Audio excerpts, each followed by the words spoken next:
Hi, I am Tiffany Wesser. I am your PLC lead for 3D high school art. And in this session, we're going to look at bottle sculptures and found object sculpture. So, found object or found art. It's basically created modified items or products that we don't normally see as an actual art material. We've kind of got those in sculpture, the materials that we know we're going to use, like clay and wire. But then there's other found objects that are really going to fit into what we're looking for in a sculpture. And this is where we're going to use that. So this is kind of like that. They're not for functional art, but they're going to work perfectly for what we're doing. So the materials for your bottle sculpture, your base is a sports drink bottle. Water bottles work also, but they tend to be a little flimsy and a little light. So one thing that we're going to do is we are going to add sand into your bottle, about 3/4 of the way filled with sand.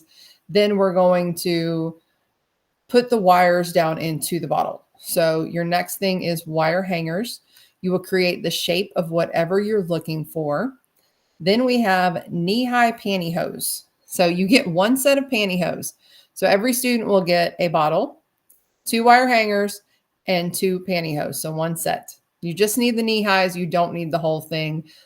They used to come in these really cool bubbles at the store. So you get the pantyhose inside the bubble, and then you can use the bubble also for another part of your project. But the last few times I've gone to get them, they've just been like in a package. So not as fun, but still works, and it's what we're needing. And then you're going to use house paint on these. The purpose of the house paint, we are working with a fabric with the pantyhose. The fabric does tend to want to catch and run and kind of be a really soft surface. It's not really working for what we're needing it to when we are painting on it.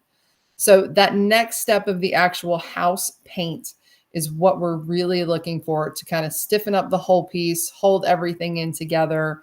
Your sand's not going to slide out or anything. It's not going to fall through the fabric because you've completely closed all of the air into there. You've trapped everything in.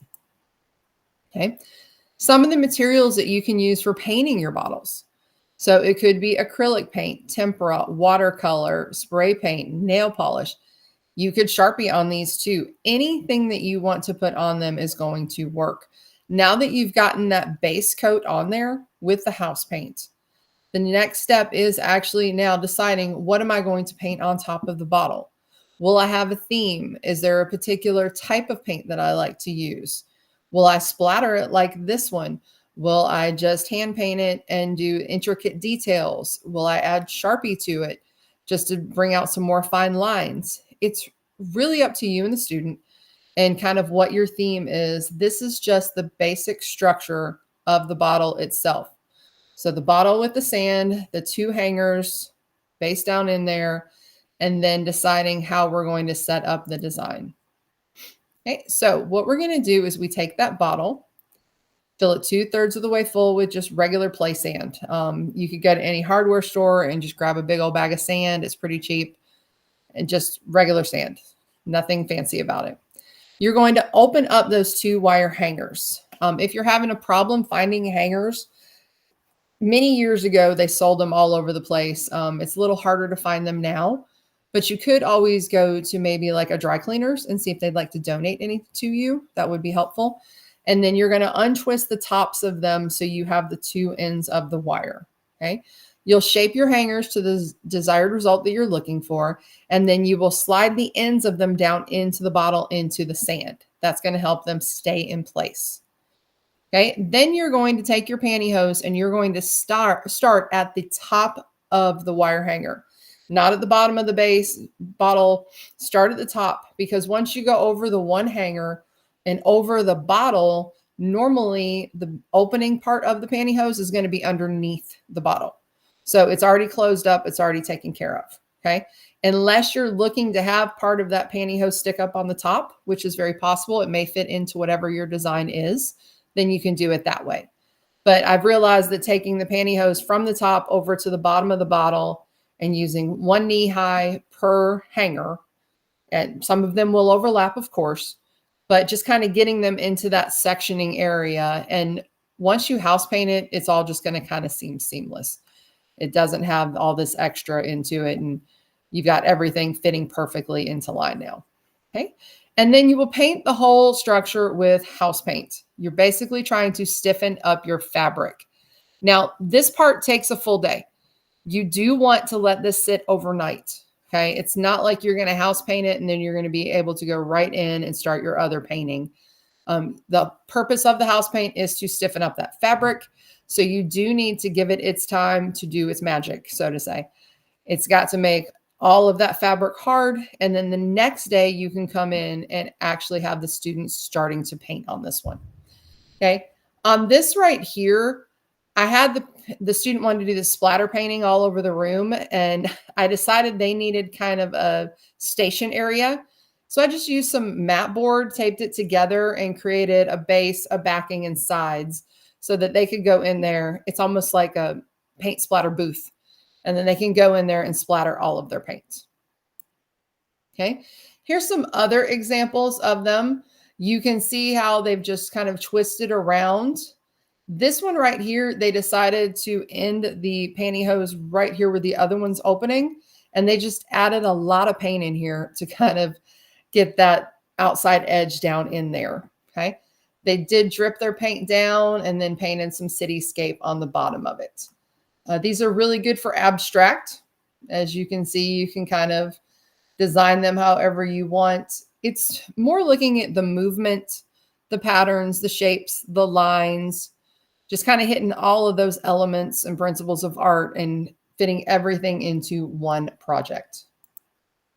Okay. One problem though with your fabric, it's just like regular pantyhose.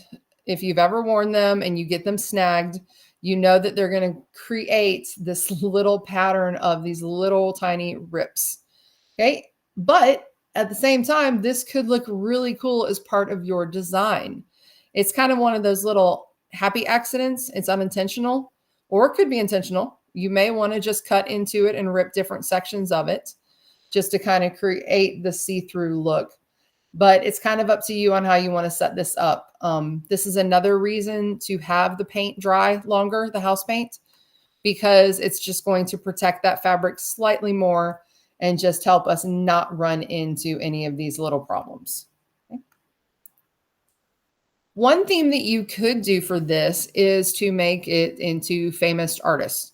So they could base their sculpture on an actual artist themselves, where they're painting some of their designs on there, or they could pick their favorite painting and choose some elements from it or a few paintings and combine elements to create it, and then maybe make their structure based on the actual artwork, or kind of a free-form sculpture, and then they decide how they want to paint it based on that theme.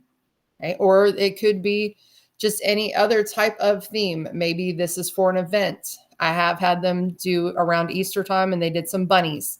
Some of them created these flowers out of them using multiple hangers. You can get multiple forms from them using 3 to 4 hangers. It just kind of depends on what you're looking for, what your design is going for. These were done with Art 1, or a beginning sculpture class, just to kind of get them used to the shape and the form and using their space, occupying the space. Okay, so that is the bottles with the found objects. So in the next series, we will be moving on into what we can add to them. So this is just the base, making sure that we have set up our form the way it needs to be. We've steadied it with that sand. We've added in the hangers and the pantyhose, used the house paint to stiffen it, give us a base to paint on, and then you and the students deciding what style your theme is going to be in and what is the choices that they'll be making for their sculpture. Thank you very much.